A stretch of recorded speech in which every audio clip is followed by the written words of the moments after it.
Okay, I'm going to show you how I do my buttons. I actually sew my buttons, stitch my buttons right to the cardstock, and it's faster than you think it's going to be.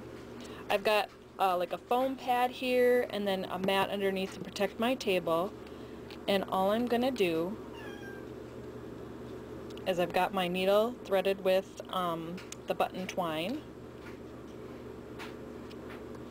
and I'm going to poke 2 holes, go to the back, follow my hole I just poked through, and then I'm going to tie a knot. And really on the 4 buttonholes, you really only truly need to do 2 of the holes, because once you get your knot on there, you really can't tell that you only went through 2 holes. And you don't need a ton of thread to hold it on. I'm going to do this one again, so I'm poking my 2 holes and go down through the 1 button, up through the hole that I poked through,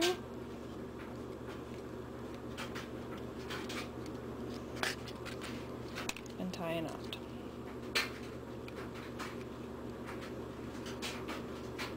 And I know now that my buttons are going to stay on my project. I don't have to worry about faulty glue dots because they are stitched on, and we are good to go.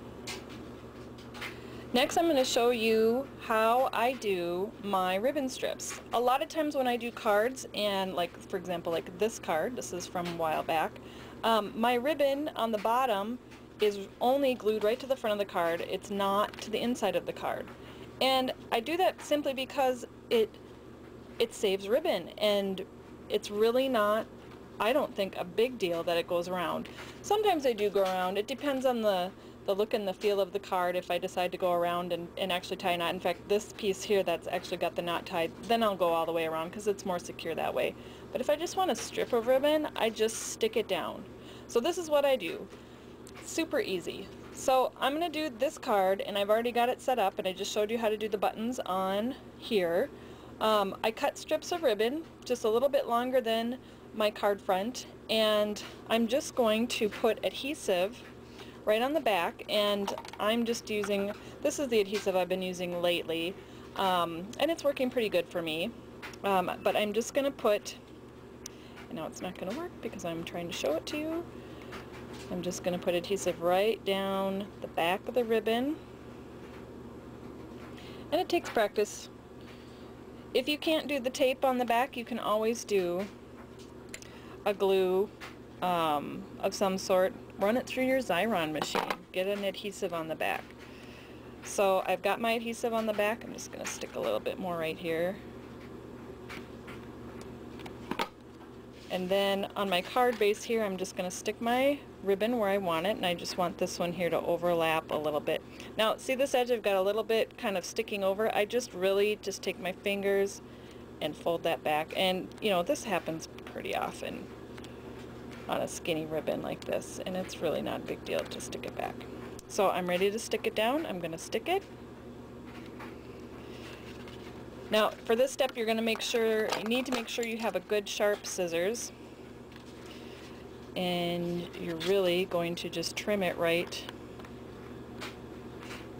to the edge of the card.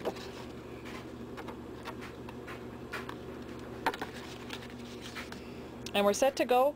I'm sure some of you have a question as far as fraying and stuff, and I think, you know, for a card, it's really not a huge deal if you have a little bit of fraying on the edge. If the fraying does bother you, there are so many little like fray check things that you can get at a fabric store or craft store just to put on the ends of your ribbons. Just allow a little extra drying time. For me, it's not that big of a deal, so I just let it be. Let me do one more for you here. Just stick my adhesive. The wider ribbons are way easy. I'm just going to make sure I'm lined up where I want to go about here, since I'm kind of spacing these out on the craft cardstock, which is the best crafts cardstock ever. And there we go, just trimming off the edges, and I've got my second stripe. So there you have it. It's so easy to put your ribbon strips on. I use this technique all the time. It's quick and easy, and it saves you ribbon in the long run. Okay, I've got my ribbon strips on. I've got my main image of this card all put together, and so I'm just going to use dimensionals on the back, or pop dots, or whatever your dimensional of choice may be on the back. Someday they're going to have a cool dispenser that just pops these out so you don't have to unstick all those little papers off the back and then have them all over your desk. This is why we have a huge mess. I mean, I've just been stamping one card and yeah, there's a mess. And I'm just going to stick that right onto my card front.